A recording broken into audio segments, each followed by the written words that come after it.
There's a silence more brutal than words. It doesn't arrive with a slam or a scream. It tiptoes in, quiet, cold, calculated. One day they're laughing with you, talking to you, making plans. The next, nothing. No calls, no replies, not even a ghost, because ghosts at least linger. And the worst part, they won't give you closure, no explanation. Just absence, like you never existed in their world to begin with. You ask yourself, did I say something wrong? Did I change? Did they change? And the truth is, yes, something changed. But it wasn't random. People don't ignore you by accident. They do it because it benefits them, or because your presence threatens something in them, or because disappearing is easier than being honest. This video isn't about bitterness, it's about awareness. Because when someone withdraws, they're communicating something, even when they say nothing. So in the next few minutes, I'm going to break down the 5 real reasons people suddenly start ignoring you, and what each one really means beneath the surface. And the last one, it might just flip your entire perspective and hand you back your power. Because that's what this is about. Not chasing explanations, but building immunity. Not reacting, but understanding. If you're tired of questioning your worth every time someone goes silent on you, you're in the right place. So do this. Hit the like button to support the channel, subscribe for more insights like this, and ring the bell so you never miss a video that helps you see clearly through the noise. Let's get into it. Part 1. They're testing your reaction. Some disappearances aren't rejections, they're tests.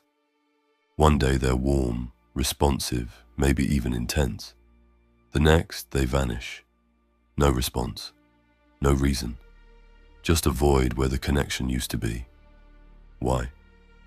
Because they want to see if you'll chase. This is emotional chess disguised as silence.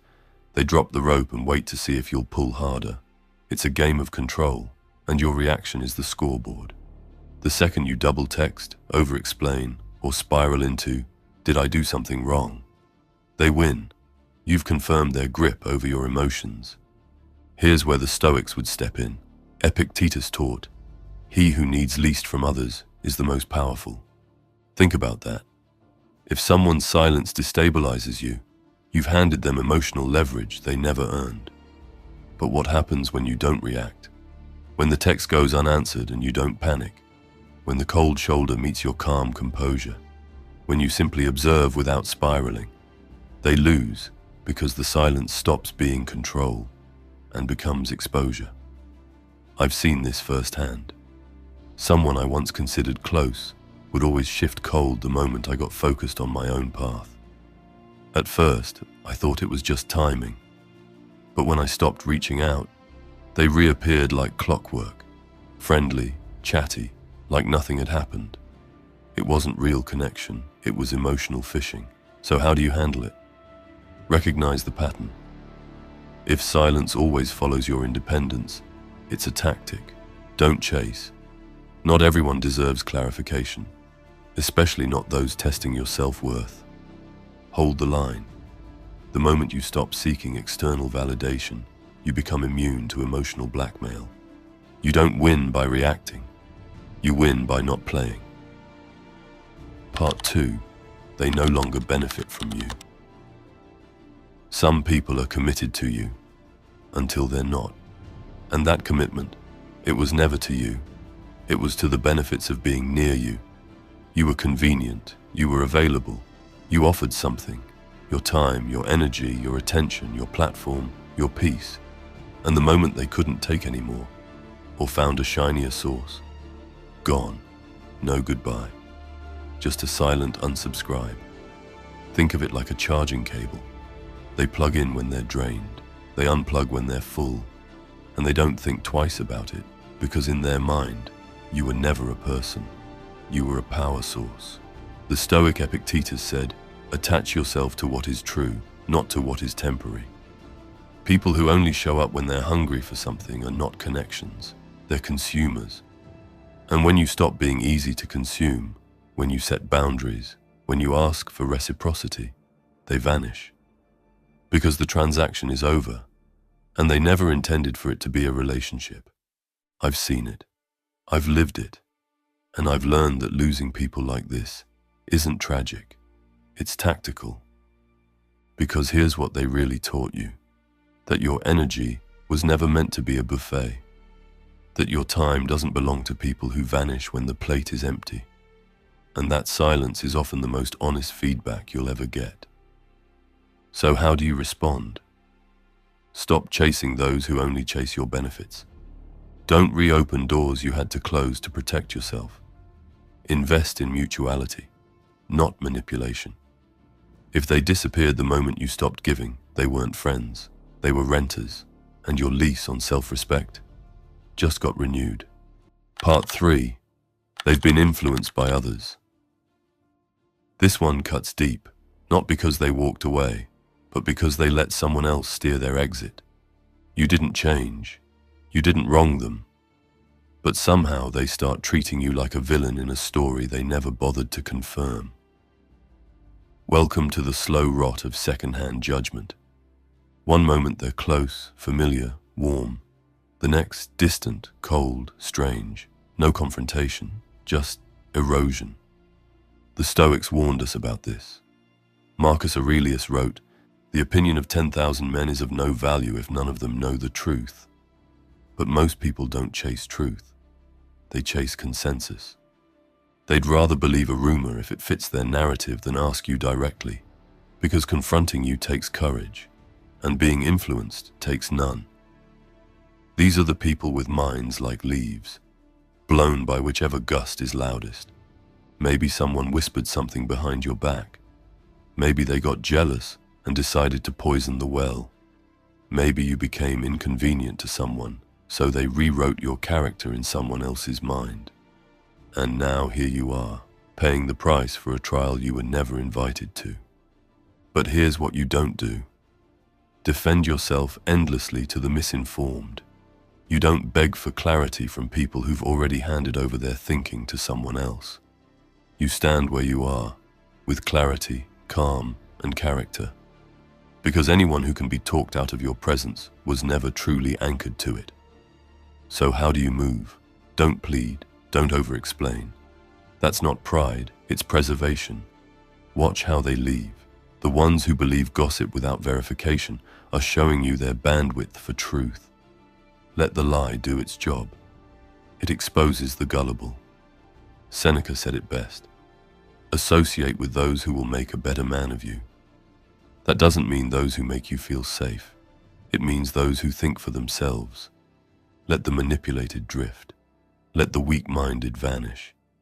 And remember, when they stop trusting you, they've started revealing themselves. Part 4. You've stopped playing by their rules. This one doesn't feel like a betrayal at first. It feels like distance, a slow chill, the quiet fade of someone who once clung to you, now slipping away like you no longer serve the role they wrote for you. Because that's exactly what it is. You stopped being predictable.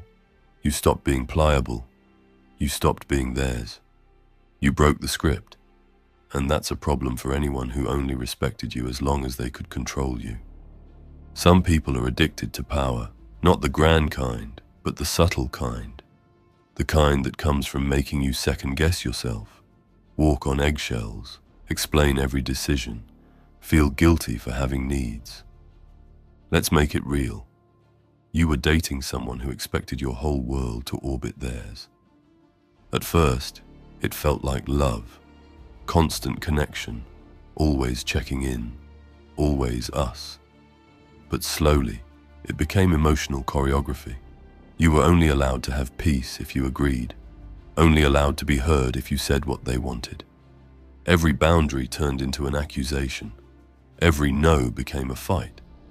So you started saying less, shrinking more, apologizing for things that weren't wrong. Until one day something shifted. You stopped explaining. You stopped apologizing for breathing. You said, "This is who I am, and I'm not going to keep playing small to stay close." And just like that, they were gone. Not with honesty, not with resolution, just vanished, cold, distant, like you were the villain for reclaiming your own voice. We've all been through that one, the one who claimed to love you as long as they could script the dialogue. Picture it like this: you were the puppet, they were the string puller. But the moment you cut the strings, they didn't fight harder. They just dropped the puppet. Because it was never about you. It was about control. This is where Stoicism gets savage. Marcus Aurelius said, "If it is not right, do not do it. If it is not true, do not say it. Control is not love. Obedience is not respect. Agreement is not peace." And when your independence starts to disrupt their illusion of dominance, they won't confront you. They'll ghost you. But that's silence. That's not punishment. That's confirmation. So how do you deal with this? Don't return to the role you had to shrink for. Once you've stepped into your power, don't retreat just because they're uncomfortable. Stop explaining your boundaries. You don't need a thesis paper on self-respect. Let them fall away. Their absence creates space for people who see you, not for what you do, but for who you are. The loss of a manipulator is never a loss. It's a leveling up. Let them be offended by your freedom. Let them choke on your boundaries. Let them retreat. Because this time, you're not chasing. You're walking. With your head up, your back straight, and your values untouched. Part 5. They feel intimidated by your growth. Let's be honest. This one stings, not because they're gone, but because they made you question if growing was the mistake. It wasn't. Growth is the most confrontational thing you can do in a world full of complacency. Because when you level up, when you become more disciplined, focused, self-aware, you stop being relatable to those who refuse to evolve. Suddenly, your presence feels like a mirror, and not the flattering kind. You're proof that change is possible, that more is within reach, that average is optional, and some people can't stand that reflection. So what do? They disappear, not out of hatred but discomfort. The Stoic Epictetus once said, "You become what you give your attention to." And when your attention shifts to goals, to clarity, to becoming untouchable, it exposes the fact that theirs never left the comfort zone. Let's make this real. You've got a friend, someone who's always been around. You used to share the same conversations, the same jokes, the same mindset. But then something shifts. You start reading more, focusing on your health. You cut back on the mindless hangouts. You start showing signs of leveling up. At first, they seem supportive, but gradually that support cools. Suddenly, they're not available, or they hit you with sarcasm. "Oh, you think you're better now?" Then one day, nothing. No replies, no check-ins, just absence. They didn't leave because you did something wrong. They left because your evolution made them uncomfortable in their stillness. You became a reflection of their untapped potential, and they couldn't stand what they saw. Machiavelli once said, "There is nothing more difficult to take in hand than to initiate a new order of things." That applies to you. You initiated a new order in your own life, and those who refuse to change will call your transformation betrayal. But you didn't betray anyone. You just outgrew the room they were afraid to leave. So how do you handle it? Stop apologizing for evolving. Your growth isn't offensive. It's necessary. Accept that some people were only compatible with your former self. And that's not betrayal. It's graduation. Double down. Let their distance be your confirmation that you're stepping out of the expected and into the exceptional. Don't shrink to stay digestible. Don't plateau just to be palatable. Let them fall away. Because the people meant for your next level, they won't get scared when you rise. They'll rise with you. Here's the truth you don't hear enough. Being ignored isn't always rejection. Sometimes it's graduation, because the people who walk away when you evolve, they were never going to clap for your becoming. They were only loyal to your limitations. Let them ghost you. Let them pull back. Let them vanish. Because silence is a brutal teacher, but a brilliant filter. And if this video helped you see that clearly, if even one part made you feel like, damn, that's exactly what happened to me, then do this. Hit that like button, subscribe to the channel, ring the bell so you never miss a moment that reminds you, you are not crazy. You are just outgrowing patterns that were never built to sustain the person you're becoming. And if you want to go even deeper into understanding human nature, control, and how to protect your peace, check the pinned comment. I've linked a book that will open your eyes wide. The Prince by Machiavelli. It's not light reading, it's war strategy for the socially awake. Because people don't always tell you who they are. Sometimes, they show you by disappearing, and when they do, don't chase, don't beg. Just nod and say, thank you for revealing yourself. You're not losing them. You're finally making room for what's real. Stay sharp, stay grounded, and don't forget, don't play the game. Write the rules. I'll see you in the next one.